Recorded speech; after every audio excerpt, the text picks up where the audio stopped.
বিবাহ তালাক হওয়ার পর সেই বউ নেওয়ার বিধান কি?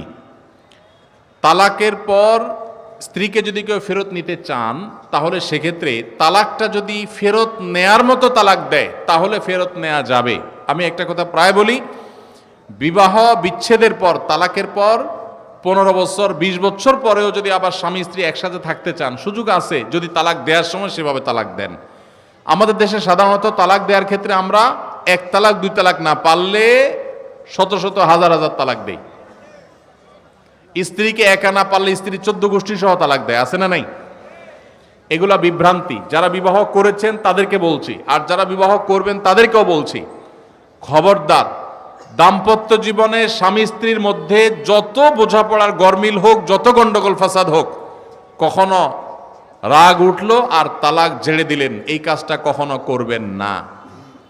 আমি আমার এক উস্তাদ খুলনা দারুল উলুমের, ওনার কথা প্রায় বিভিন্ন জায়গায় বলি, হুজুরের কাছে তালাকের মাসআলা নিতে আসলে মাসআলার উত্তর দেওয়ার আগে ওনার গদির নিচে যে বেত থাকতো ওই বেত দিয়ে আগে এক দফা পিটাই নিতেন। সে কোনো অফিসার, সে কোনো ব্যবসা প্রতিষ্ঠানের মালিক এসব দেখা দেখি নাই।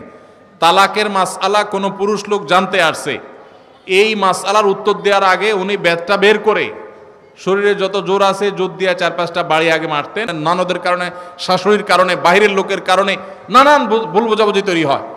দিন যত অতিবাহিত হতে থাকবে, যত পারিবারিক জীবনটা সামনে এগোতে থাকবে, লাস্টিং করতে থাকবে, সন্তান বড় হতে থাকবে, ইনশাআল্লাহ দেখবেন এগুলো সব হারায় যাবে। যারা ধৈর্যশীল তারা সবর করে, যারা অধৈর্যশীল তারা আগে ভাগে রাস্তা 2 দিক করে ফেলে। এই জন্য ধৈর্য সহ্য ছাড়া কখনো পারিবারিক জীবন টিকানো সম্ভব নয়। ঘরে ঘরে তালাক হচ্ছে, আমি তালাক নিয়ে একটা লিফলেট তৈরি করছি, ইনশাআল্লাহ সেটা অচিরেই হাজার হাজার মানুষের কাছে আমরা পৌঁছায় দিব যে বিবাহের আগে তালাক সম্পর্কে সতর্ক হন। বেশিরভাগ মানুষ তালাক দিয়ে এসে এরপরে চোখের পানি ফেলে, এসে বলে হুজুর দিয়ে ফেলেছি এখন কি করব। আপনি যদি 3টা তালাক দিয়ে শেষ করে থাকেন তাহলে সেক্ষেত্রে আপনার স্ত্রীর সাথে আপনার সংসার করার সুযোগ যদি নষ্ট করেন, গোটা পৃথিবীর সব হুজুর একসাথ হয়ে, মক্কা মদিনার ইমাম সাহেবরা যদি একসাথ হন, আপনাকে আপনার স্ত্রীর সাথে সংসার করার সুযোগ দিতে পারেন না। কারণ ব্যাপারটা হলো ছুরি মারার মতো, আমার পেটে ছুরি মেরে দিলেন, এরপর আপনি জিহ্বা কামড়াচ্ছেন, আফসুস করছেন। আফসুস আপনি করতে পারেন, আমি আর জীবিত হয়ে যাব না। দাম্পত্য সম্পর্কটা এরকম। এজন্য খবরদার, রাগের মাথায় যদি ডিসিশনও নেন যে তার সাথে আমি সংসার করব না, তখন স্ত্রীকে কিছু বলবেন না। আমি যদি এজন্য বলি, রাগ উঠেছে, পারলে একটা ধাক্কা দিলেন, একটা বকা দিলেন, একটা ভালো কথা বলে বকা দিলেন, গালিগালাজ না, পারলে একটা চিমটি দিলেন। যদি আপনি অন্যায় করে থাকেন তাহলে আপনার বিচার করা যাবে। কিন্তু যদি তালাক দিয়া বসেন, সালাসুন জিদ্দুহুন্না জিদ্দুন ওয়া হাজলুহুন্না জিদ্দুন, নবীজি সাল্লাল্লাহু আলাইহি সাল্লাম বলেছেন 3টা কাজ ইচ্ছাকৃত করলে যা হবে, দুষ্টমি করে করলেও তা হবে। আমাদের দেশে বিভিন্ন জায়গায় এক সময় ছিল, এখন আছে কিনা জানি না, অনেক এলাকা প্রশাসনের অনেক ভাইয়েরা তারা বড় বড় সাইনবোর্ড লাগায় রাখছে, রাগের মাথায় তালাক দিলে তালাক হয় না। দেখছেন আপনারা এই সাইনবোর্ড? কেউ দুর্ভাগ্য হয় নাই কারোর? এরকম সাইনবোর্ড অনেক জায়গায় আছে। আমাদের দুর্ভাগ্য যে আমাদের ফতোয়া অনেক সময় আমাদের প্রশাসন অনেক বাইরেই দিয়ে দেয়, রাগের মাথায় তালাক দিলে নাকি তালাক হয় না। তালাক কি মানুষ মহব্বত করতে করতে দেয়? স্ত্রীর সাথে মহব্বত, ভালোবাসা, আতিশয্যে তালাক দিয়ে দেয়? তালাক তো দেয়ই রাগের মাথায়। তবে শরীয়ত বলে রাগের মাথায় আপনি ব্যালেন্স হারিয়ে তালাক দিয়ে পরে আফসোস যেন করতে না হয়, এই জন্য আপনাকে সবর করতে হবে। তালাক দেওয়ার ডিসিশন নিয়েছেন, স্ত্রীর একটা মাসিক পার হওয়ার পর্যন্ত অপেক্ষা করতে হবে। আসলো আর মুখ দিয়ে তালাক বলে দিলেন, জি না। তালাক দেওয়ার নিয়ম শুনেন, যেভাবে তালাক দিলে আবারও ফেরত নিতে পারবেন কখনো চাইলে, সেটা সুযোগ কখন হবে। আপনি সিদ্ধান্ত নিচ্ছেন না আর একসাথে আমরা থাকবো না, ওকে ফাইন, পরামর্শ করছেন বন্ধু বান্ধব, বিচক্ষণ মুরব্বী, আলেম ওলামা, লয়ার সবার সাথে, তাহলে এবার আপনাকে অপেক্ষা করতে হবে। সিদ্ধান্ত নিলেন আজকে আর কালকে তালাক দিবেন, জি না, অপেক্ষা করতে হবে একটা মাসিক পার হবে, এরপরে পবিত্রতা আসবে। সেই পবিত্রতার পিরিয়ডে শারীরিক কোনো সম্পর্ক হওয়ার আগে আপনাকে তালাক দিতে হবে। এটা হলো তালাকুস সুন্নাহ। এভাবে শরীয়ত তালাক দেওয়ার নির্দেশ, যদি দিতে হয় এভাবে দিতে হবে। কেন শরীয়ত এতগুলো স্টেপ অবলম্বন করছে জানেন? কারণ শরীয়ত এনশিওর করতে চায় আপনার তালাকটা খুব বিচক্ষণতার সাথে, বুদ্ধিদীপ্তভাবে, সুচিন্তিতভাবে হয়েছে, ঠান্ডা মাথায় হয়েছে, বুঝে শুনে হয়েছে। আপনি এটা অ্যাবনর্মাল হয়ে মেজাজ হারিয়ে আপনি মাথা গরম করে দিয়ে ফেলেননি। এটা নিশ্চিত করবার জন্য এতগুলো সময়, এতগুলো স্টেপ নিয়েছে যে একটা মাসিকের পিরিয়ড পার হওয়ার পরও স্বামী স্ত্রী একে অন্যের প্রতি যথেষ্ট আকৃষ্ট হওয়ার কারণ থাকা সত্ত্বেও সেই শারীরিক সম্পর্ক করার আগে আপনি তালাক দিচ্ছেন, মানে হলো যথেষ্ট যৌক্তিকতা আছে এবং আপনি খুব কনভিন্স হয়ে বুঝে শুনে তালাক দিচ্ছেন। এটা এনশিওর করার জন্য শরীয়ত এতগুলো বাঁধ দিয়েছে, এই বাঁধ পার হওয়ার পর আপনাকে তালাক দিতে হবে।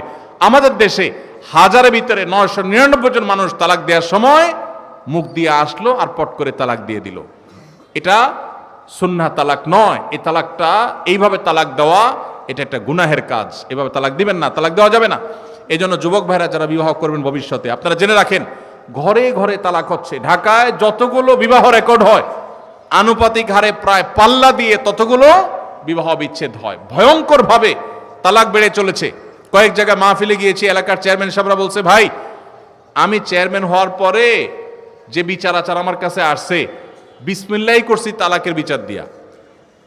একজন বলছেন যে কয়েকদিনের ভিতরে 20-25টা তালাকের বিচার আসছে, আর যেগুলো আমার কাছে আসে সেগুলো তো আমাদের হিসাবের বাইরে। এই জন্য আপনাদের প্রতি উদাত্ত আহ্বান রাখতে চাই, আমাদের সংসারগুলো সব খান খান হয়ে যাচ্ছে। সবাই সংযমী হতে হবে, ধৈর্যশীল হতে হবে। as-sabru জাযাউহু আল জান্নাহ, সবরের বিনিময় আল্লাহ তাআলা জান্নাত দান করবেন। সবাই সবর করবেন তো ইনশাআল্লাহ। দাম্পত্য জীবনে আর যা হোক, খবরদার কখনো মাথা গরম করে তালাক দিবেন। আমি যেভাবে বলেছি সুন্নাহসম্মত তালাক, এভাবে যদি পিরিয়ড যাওয়ার পরে, সুস্থ হওয়ার পর, শারীরিক সম্পর্কের আগে একটা তালাক দিবেন, এটা হলো সুন্নত। তালাক কয়টা হবে? একটা। একটার বেশি তালাক দিবেন সেটা জায়েজ হলো না, জায়েজ হবে একটা তালাক। একটা তালাক দিলেন, বাস রেখে দিলেন। 2 মাস 3 মাস পার হয়ে গেল, অটোমেটিক সম্পর্ক ছিন্ন হয়ে গেলে দুজন দুদিকে যেতে পারেন, আলাদা বিয়ে হতে পারে। আবার বহুকাল পরে চাইলে নিজেরা শুধু বিবাহ পড়িয়ে আগ্ধ করে আবার একত্র হয়ে যেতে পারবেন।